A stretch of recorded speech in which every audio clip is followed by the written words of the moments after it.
Nagbabago yung tanan. Parang may naamoy ako hindi maganda. Usami City, ako di ay si Lucito Hungaw. Kaya ako daw si Buboy Bungaw. Nagbabagang balita mo karon nga naay karon nga balita ron sa Japan nga usa ka barko ni. Oh my God! Wow! Balita karon nga si Buboy Hungaw daw sikat na daw na viral daw siya karon nga nasa Facebook. Facebook karon nga mga ka-TV. Si Buboy Hungaw ni sikat daw. To. Sikat na siya naabot na og iyang kwan meaning nga views. Daghan na siya kwan karon mga balita karon. Nagbabagang balita, barko nalunod, minto nga, wa kagwanta. Bustot siguro. Oh, ayang lula, nalabaw, wa kagwanta.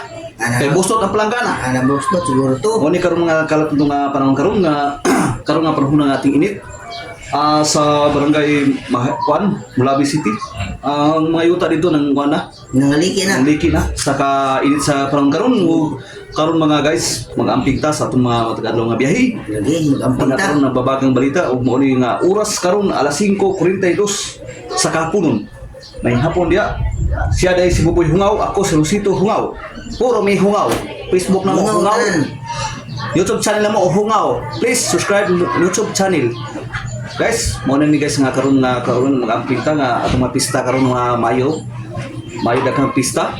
Karon Pizza City, pista diri sa Barangay Tinago. Mo na kita mag-amping ta sa Matagadlaw.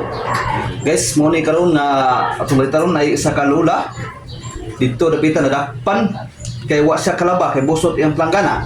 Bustot, nahurot ang tubig. Nahurot iyang tubig. Mo na nga karon Wala siya ganun palaba. wa siya kalaba.